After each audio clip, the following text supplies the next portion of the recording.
Golden State Media Concepts bring you Book Review Podcast, a haven for bookworms of all ages and the widest genres, from mystery to memoirs, romance to comedy, fantasy to sci-fi. If you love to read, this is a podcast for you. It's the Golden State Media Concepts Book Review Podcast.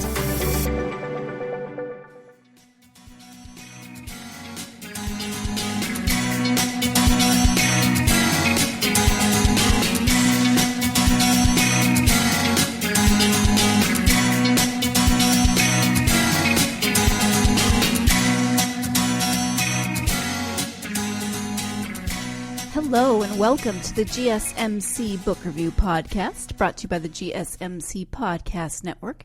My name is Sarah and I am your host. Happy to be with you on this episode. We are talking about some children's books today, along with some upcoming or existing book news. Decided on these topics for today's episode because the other day, I was chatting with a friend, I think via Snapchat. It may have been text, it doesn't matter. And I was being silly. She said she was going to bed and said good night. And so I said, good night, sleep tight, don't let the zipper-rumpa-zoos bite, which made her laugh. I don't know that she got the reference, or maybe she did, and she was laughing because she did get the reference. If you don't know the reference, I don't blame you. It's not exactly a common phrase. You know, bed bugs is usually the phrase, but I've been saying good night, sleep tight, don't let the zipper-rumpa-zoos bite since I was a kid, because it is one of the last lines, if not the last line, in Little Monsters Bedtime Stories by Mercer. Mercer, you may know from books such as Just Me and My Mom, Just Me and My Dad, a lot of little critter books, a lot of little critter books, but little critter books, a lot of which start with just me and my baby sister, just me and my grandparents, all of these things. And I read a lot of little critter books as a kid, loved Little Critter. Still love Little Critter, but I also loved Little Monster as well. And Little Monster's bedtime story is a daddy monster, reading to his little monster before bed, which is lovely. And Little Monster's pet something, I'm not entirely sure what it is in the story in bed with Little Critter, listening to the stories. It's just a series of 15 poems about different monsters, and they're very cute and they're very sweet. And then at the end of the book, when he kisses Little Monster goodnight, he says, good night, sleep tight, don't let the zipper-up-a-zoos bite. And it has always stuck with me, and I love Little Monster. There is a different Little Monster book, and off the top of my head, I can't remember which one it is, and I looked to see if I could find the title of it. At any rate, it's another Little Monster book, and one of the characters has to go to the doctor because he's not feeling well, and he sighs all day. You can tell he's not feeling well because he sighs all day. And in the picture, there he is, not feeling well, and he, in the little thought bubble, or the little dialogue bubble, it says, all day. My family, we're a bunch of book nerd dorks. My mother and I still say all day, not every time, but many times when we are sighing, we sigh all day because we're goofy that way, but I like that we're goofy. So I grew up with these books. I love them. I still find them whenever I can for kids' friends. Had a friend have a book baby shower. Oh, man. I think Aaron's in 6th or 7th grade now. Wow. So he got a copy of Little Monster's Bedtime Stories. And so I just thought I would talk about Mercer in case you didn't know. Oh, and since Sunday is Father's Day, Just Me and My Dad, it makes me think of the Just Me and My Dad book, Little Critter, who's not Little Monster, he's Little Critter. But Little Critter goes camping with his dad, and there is an animated, a half-hour animated movie. I don't know who made it. My mom had the VHS Yep. The VHS of Just Me and My Dad, and I watched it. She did daycare, so I was probably a teenager when I started watching it, but I watched it with the kids.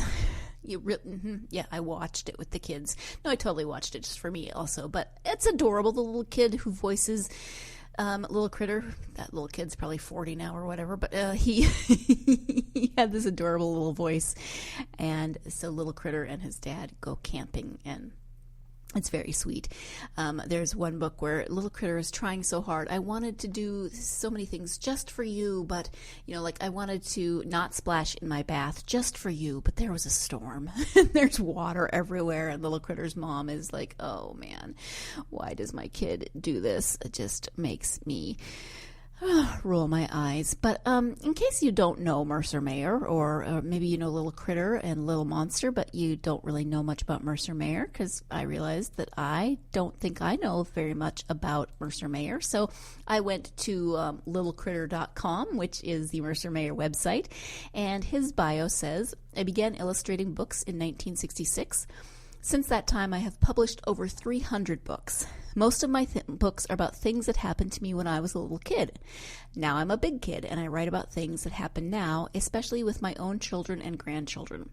They always remind me of what it is like to be little. Several of my books have been translated into other languages, like Spanish, German, French, and Japanese, which, as a side note, would be fascinating. I wonder how those... I'm always fascinated by language and translations, and how some of the things translate. Does Zipperumpazoos just translate into Zipperumpazoos? What about Good Night, Sleep Tight?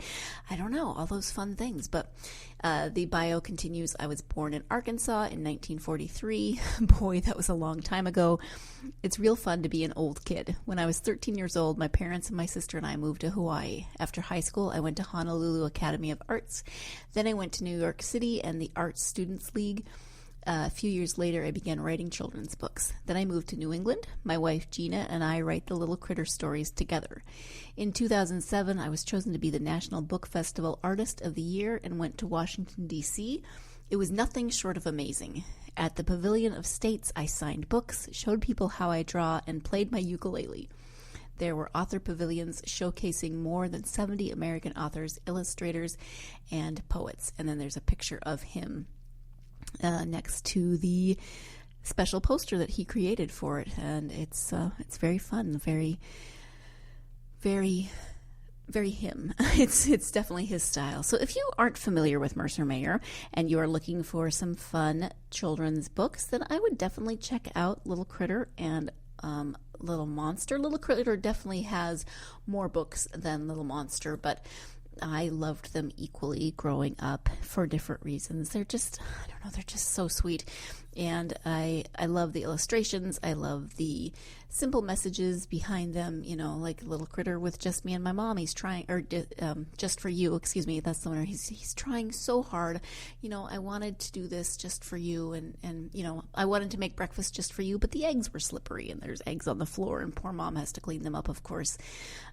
But finally, in the end, he says, I want to do something special just for you. And I did it. And mom gets a hug, and it's very sweet. So some of the and there are a bunch of fairy tales: Little Critter, Hansel and Gretel, Little Critter, Jack and the Beanstalk, Little Critter, Little Red Riding Hood.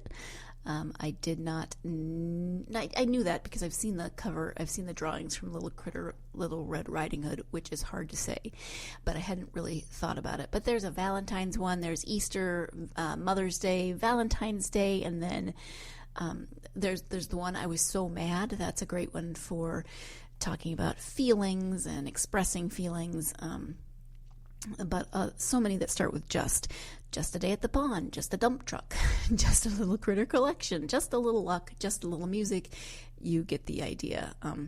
There's just mom and me, just dad and me, just grandpa and me, just grandma and me, just me and my babysitter, just me and my dad, me and my little brother, just me and my puppy, just my friend and me. You get the idea. But I love these stories. There's a story, kind of for every little thing that happens in daily life with kids. And then as I said, I really love the Little Monster books as well. I just like his whimsical storytelling. It's whimsical. It's adorable. Little Critter is adorable. The drawings are very sweet, but also they are sweet and simple stories about what goes on in the life of a kid and in the life of a family, and how it's not always great. Sometimes you try your best and you dump the eggs on the floor and mom has to clean up after you. Sometimes you just want to hang out with your dad and you don't want your or you just want to hang out and you don't want your baby sister there. Sometimes you're just so mad and you have to learn to express those emotions, and it's okay to have those emotions. He also does some McGraw-Hill First Readers books. There's a whole series of those on his website. So if you aren't familiar with Mercer Mayer and you have kids in your life or you love children's books, I would definitely suggest you check out littlecritter.com. If you are familiar with Mercer Mayer, then you maybe understand my love of Little Critter and Little Monster. We are going to take our first break of the podcast. When we come back, we will be talking about another children's author, Maurice Sendak. So stay tuned. You're listening to the GSMC Book Review Podcast, and I will be right back. Hi, this is Sarah, host of the GSMC Book Review Podcast, here to talk to you about a new trilogy from Tamara Veach and Renee DeFazio. For every soul, there is a theme. A path that must be followed, lessons that must be learned.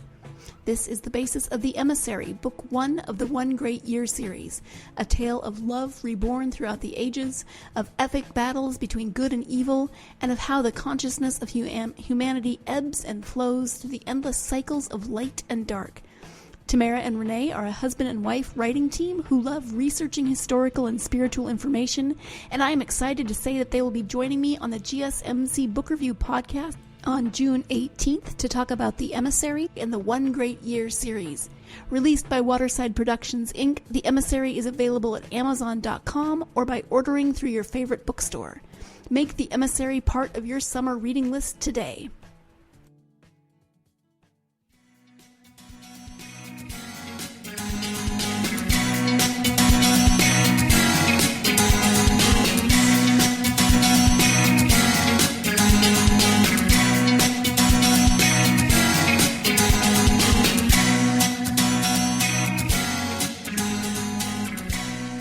Welcome back to the GSMC Book Review Podcast. Before the break, I was talking about Mercer Mayer and the Little Critter and Little Monster series, the books that I loved growing up, still do. I'm a big kid at heart. And now I want to move on to Maurice Sendak. Why? Not because they have a whole lot in common, except that they write children's books and illustrate children's books, but because, for some reason, whenever I am trying to think of the author of the Little Monster books, I think of Maurice Sendak. In fact, when I was getting ready to do this podcast, I Googled Maurice Sendak because I was trying to find out more about him. And then as Where the Wild Things Are popped up, realized, wait a minute, that is not the name of the author that I am looking for. These are not the droids you are looking for. Mercer Mayer is not Maurice Sendak, no matter how confused my brain gets. But it turns out that Maurice Sendak also has a monster series. I don't know if you knew that, but 7 little monsters, and there are 6 books in that series, which seems wrong. There should be 7 books in the 7 Little Monsters series, but that's just me. So Maurice Sendak is a Caldecott Award-winning children's book author and illustrator, best known for his book Where the Wild Things Are. That's probably the one that people are most familiar with, followed maybe by In the Night Kitchen. A lot of people have heard of that one as well. He was born June 10th, 1928, died May 8th, 2012. So he's been gone 7 years now. Wow. He was born in New York City. He studied at the Art Students League and illustrated more than 80 books by other writers before authoring one himself. Wow, that is amazing. His most critically acclaimed work includes the dark and beloved story Where the Wild Things Are. Later in his career, Sendak collaborated with Carole King on the musical Really Rosie and has done other works for the stage. That is something that I did not know. He was a sickly child, apparently, who started to draw to pass the time. He excelled at art, landing a part-time job at All American Comics while in high school. While working on window displays for New York's famed toy store F.A.O. Schwartz in the late 1940s, he met legendary children's book editor Ursula Nordstrom, and she helped him land his first job illustrating children's books. This all comes from biography.com. During the 1950s, he worked on books by such authors as Ruth Krauss and Elsie Homelund Minorick. And so in 1956, he published Kenny's Window, the first children's book he both wrote and illustrated himself. And then he wrote Where the Wild Things Are in 1963, which wasn't at first that well received, but children loved it, kind of loved that obviously that wild aspect of it. And it became more popular then, and it earned him a Caldecott Medal, which is a Caldecott Medal actually for its illustrations. I also came across an interesting article, 9 Surprising Facts about Maurice Sendak, which sounds a lot like clickbait, although I don't think there's probably a lot of people who are being drawn in by clickbait about Maurice Sendak. I could be wrong. We book nerds are out there. So he designed F.A.O. Schwartz's window displays, which we know from his biography. Where the Wild Things Are was originally titled Where the Wild Horses Are, which is interesting. It was intended to feature fillies, foals, and mares, but editor Ursula Nordstrom adored the title, finding it poetic and beautiful, but there was one problem. Sendak couldn't draw horses. When he told his editor that the whole horse thing wasn't going to work out, he recalls her quote-unquote acid-toned response. Maurice, what can you draw? Well, he can draw quite a lot, actually, as it turns out. Things, he said, and things he drew. As a side note, Ursula Nordstrom was the editor of The Giving Tree, Goodnight Moon, Harold and the Purple Crayon, and Charlotte's Web. Wow, that is impressive. The things Sendak ended up creating were inspired by his immigrant relatives and the way he viewed them as a child. Wow. They were unkempt, their teeth were horrifying, hair unraveling out of their noses. Though the monsters were modeled after his family, they weren't named after them. In fact, the things had no names in the books. In the book, they finally received monikers when Wild Things was made into an opera. We had to have names to tell the actors when they were screwing up. They had Jewish names, Moishi, Shmuel, but the names were dropped after the opera. They never had names until they became movie stars. So those are a few things that you might know. Here's an interesting one. His book In the Night Kitchen from 1970 is frequently banned. Though many parents and libraries initially protested Where the Wild Things Are was too scary for children, it was his later book In the Night Kitchen that landed on the American Library Association's frequently challenged and banned book list. It features a little boy named Mickey who is nude throughout most of the story, likely because he's dreaming. I forgot that. Have you never had a dream yourself where you were totally naked? Sendak said when Stephen Colbert asked him about the nudity. Colbert, no. Sendak, I think you're a man of little imagination. Maurice Sendak sounded like a hilarious person. Because of Mickey's full frontal nudity, yes, and some of his nude antics in the book, he jumps into a bottle of milk, for instance, and later slides down it. Critics have deemed it inappropriate for children. Wow. That is interesting. He also, number 9, never came out to his parents. So he said, all I wanted was to be straight so my parents could be happy. Oh, he told the New York Times in 2008. They never knew. Eugene Glynn, who was his partner of 50 years, died in 2007. Wow. That just makes my heart break a little bit for him to never be able to be honest with his parents. But it happens, of course. These things do tend to happen. So anyway, Maurice Sendak did not write Little Critter books. He did write Where the Wild Things Are and the frequently banned In the Night Kitchen, which I clearly had forgotten that had contained nudity. It obviously didn't affect me as a kid. I was probably just like, hey, look, that boy's naked. My mom was like, yep. So it's kind of how things tended to go in our books or in our house. The series I was talking about before is his Little Monsters series, 7 Little Monsters. And that is, let me find out more about it. I thought I had that window up, but I do not. So let's see, 7 Little Monsters. It is a counting book. It's actually an unknown follow-up to Sendak's Caldecott winning Where the Wild Things Are. So that is according to Amazon. If you look at the pictures, you can definitely see that they are the things from Where the Wild Things Are. 7 monsters make trouble for villagers, so it is a counting book, and you can see if you like those things from Where the Wild Things Are, then you get to encounter them in slightly different illustrated form. As I mentioned, it is 7 Little Monsters is a counting book.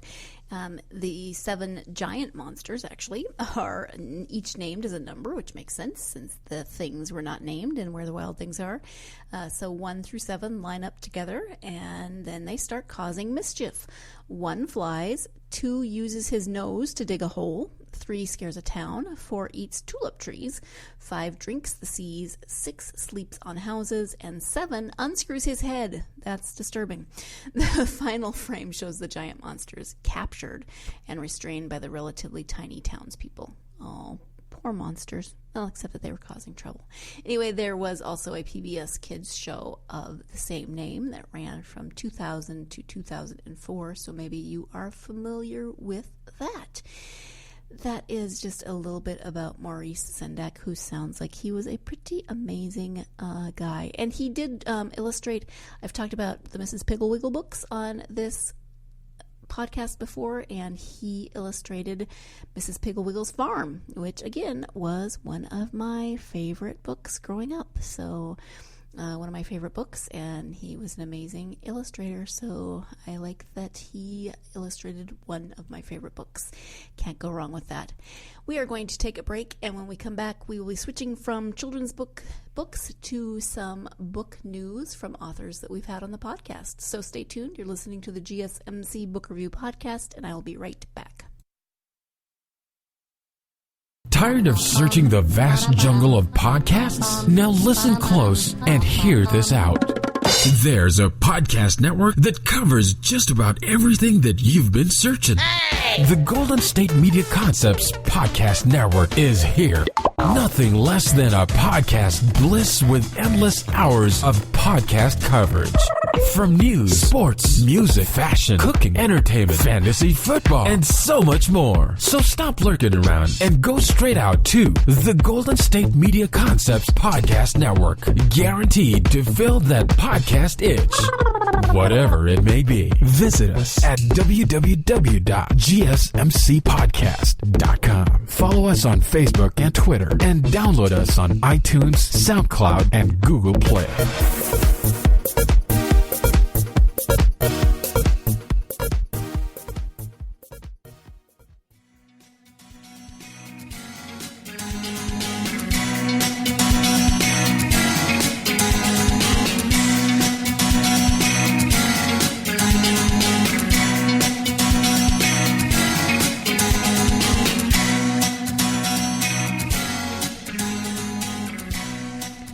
Welcome back to the GSMC Book Review Podcast. We've been talking about children's books, Maurice Sendak and Mercer Mayer, but now, as I said, we're going to move on to some book news. I follow a lot of authors, especially the authors that I interview, so I get a lot of newsletter emails, which is cool because then I find stuff out, when new books are coming out. I follow a lot of authors on Goodreads and Amazon, etc., because I try to stay up on what my authors are doing. So a few announcements of books that have come out or are coming out. An email from Brad Schaeffer last week. He is the author of of Another Time and Place. That was the World War II historical fiction novel that we featured on the podcast a few months ago. He emailed me to let me know that there is an audiobook in the works. So I am excited about that because, I love audiobooks. He is going to let me know when there is more information, such as when you can actually get the audiobook. It's in the works, so I don't know who is narrating it or anything, but it is coming, so look for that. I will give you more information when I know more information, such as a release date, etc. If you are a fan of paranormal romance, or if you are a fan specifically of Jasmine Silvera's Grace Bloods series, Book 3 is out. It is called The Talon and the Blade. This one moves away from Azrael and Isella and focuses on Gregor, who is an interesting character.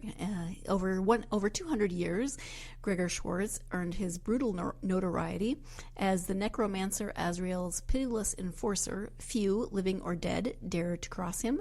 But when he's sent to Los Angeles to satisfy one of his boss's debts, Gregor encounters a powerful and intriguing woman who is utterly unimpressed by his fearsome reputation.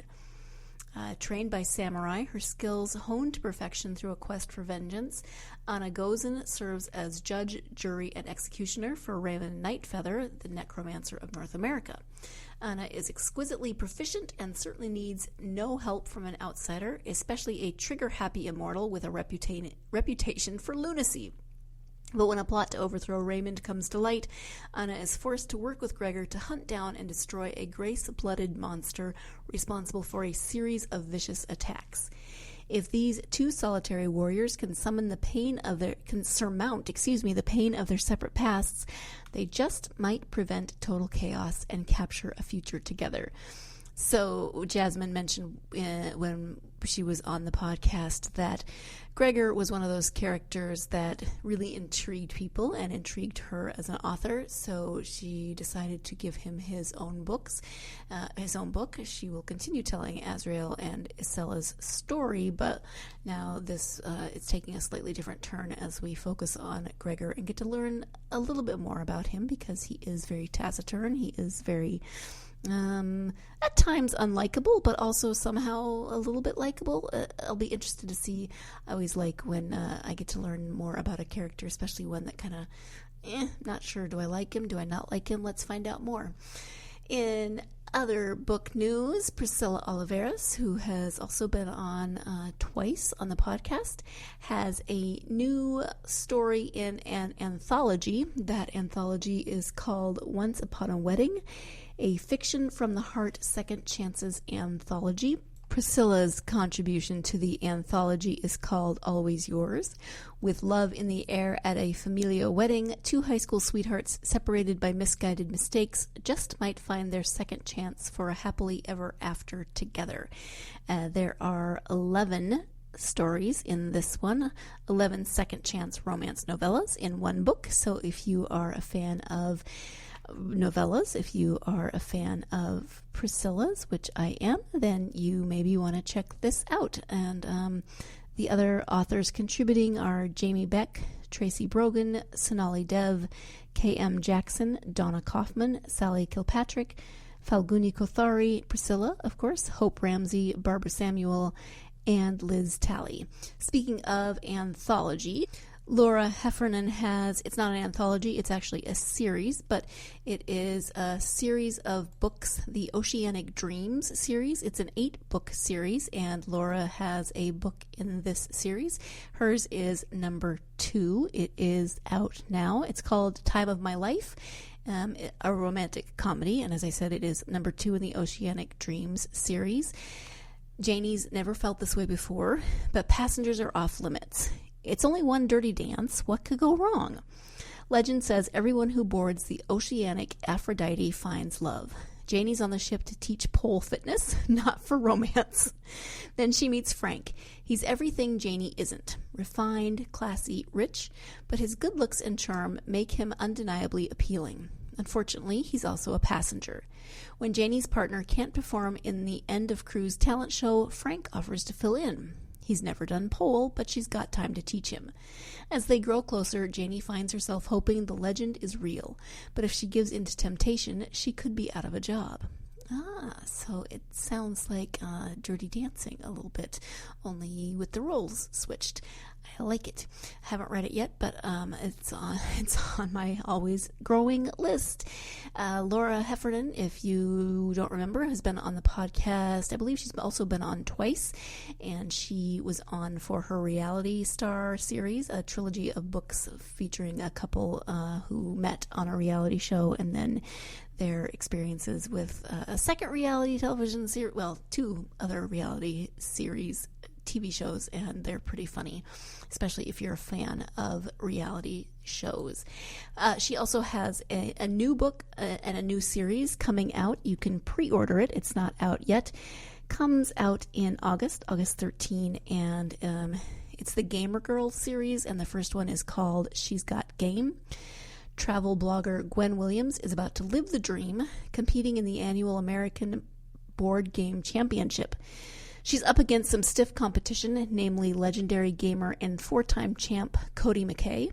The seriously buff, haughty, and shameless flirt is going all out to seduce her. That's when Gwen lays her cards on the table. She never, ever mixes gaming with romance, until resisting Cody becomes a losing proposition. As Gwen gives in to temptation, everything's in play for a major heartache. With the rounds heating up and players eliminated, she knows she's gambling a lot more than a seat at the final table in Vegas. But Cody's kisses promise more than a fleeting romance. If she plays her cards right, Gwen just might walk off with the championship and the man of her dreams. Again, that is the first in the Gamer Girls series, and it's called She's Got Game. You can pre-order it. It comes out August 13th. So there you have it, some news from some of the authors that have been on the podcast. If you have heard their interviews and are fans of their work, then you should definitely check those out. If you haven't heard those interviews, you should go check those out and then check the books out. Or, either way, whatever order you want to do it in, I'm cool. At any rate, thank you so much for joining me for this episode of the GSMC Podcast Network. GSMC Book Review Podcast. I hope you will join me on Tuesday when I will be interviewing my first co-author interview where both authors are present, and that is husband and wife writing team Tamara Veach and Rennie DeFazio, who have written the first two of the One Great Year trilogy, and the third one comes out next year. So they are on the podcast to talk about the first of those books, The Emissary, and I hope you will join me on Tuesday for that interview. In the meantime, have a wonderful weekend, and make sure you find some time to get yourself lost in a good book. Thanks. You've been listening to the Golden State Media Concepts Book Review Podcast, part of the Golden State Media Concepts Podcast Network. You can find this show and others like it at www.gsmcpodcast.com. Download our podcast on iTunes, Stitcher, SoundCloud, and Google Play. Just type in GSMC to find all the shows from the Golden State Media Concepts Podcast Network. From movies to music, from sports to entertainment, and even weird news. You can also follow us on Twitter and on Facebook. Thank you, and we hope you have enjoyed today's program.